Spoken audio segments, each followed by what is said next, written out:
গতকালকে পাঠাও থেকে একটা টিম আমাদের বিফলাতে একটা ছোটোখাটো অনুষ্ঠান করেছিল। সেই অনুষ্ঠানেই খাবারের আয়োজন ছিল আমাদের বিফ থালি। সেই অনুষ্ঠানের বিস্তারিত আজকের ব্লগে আপনাদেরকে জানাবো ইনশাআল্লাহ। সন্ধ্যা হওয়ার পর থেকেই তাদের টিমের মেম্বাররা আমাদের বিফলাতে এসে জড়ো হওয়া শুরু করলো বিচ্ছিন্নভাবে। একে একে তারা আসছে, ফটো সেশন করছে, আড্ডা দিচ্ছে, আলোচনা করছে, নিজেদের মধ্যে বন্ডিং বাড়াচ্ছে। তাদের এই আয়োজন দেখে আমাদের নিজেদেরও ভালো লাগছিল। এর ফাঁকে তারা একটা ছোটোখাটো টিম মিটিং এবং একটা অ্যাওয়ার্ড গিভিং সিরিমনিও করেছিল। আসলে এ ধরনের টিম বিল্ডিং বা কর্পোরেট কালচারে এ ধরনের টিম বিল্ডিংয়ের কোনো বিকল্প নেই। রেগুলার এইরকম আয়োজন করে থাকে বিভিন্ন কর্পোরেট হাউসগুলো।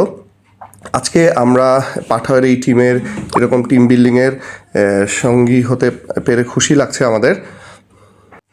সামনে তাদের এই অনুষ্ঠান চলছিল আর পেছনে রান্নাঘরে আমরা আমাদের রান্নাগুলো প্রস্তুত করছিলাম। বিফলাতে আমরা আমাদের অধিকাংশ বা প্রধান রান্নাগুলো লাকড়ি চুলায় করে থাকি।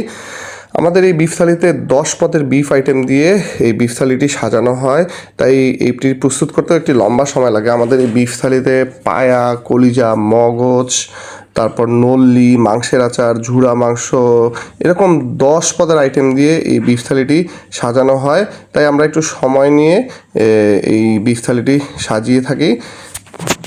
বিফ থালির আইটেমগুলো খেতে যেমন মজাদার, তেমনি কিন্তু এটি দেখতে অনেক সুন্দর।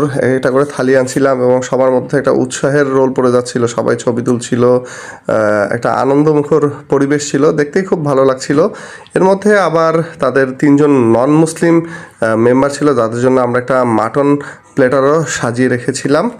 বেশ উৎসবমুখর পরিবেশে গতকালকের অনুষ্ঠানটি শেষ হয়েছে। আপনিও চাইলে আপনাদের টিমের বা প্রতিষ্ঠানের যে কোনো অনুষ্ঠান আমাদের এখানে আয়োজন করতে পারেন। গ্যারান্টি দিচ্ছি বেশ ভালো একটা এক্সপিরিয়েন্স নিয়ে আপনারা আমাদের এখান থেকে যাবেন ইনশাআল্লাহ। সবাই ভালো থাকবেন, সুস্থ থাকবেন। আসসালামু আলাইকুম।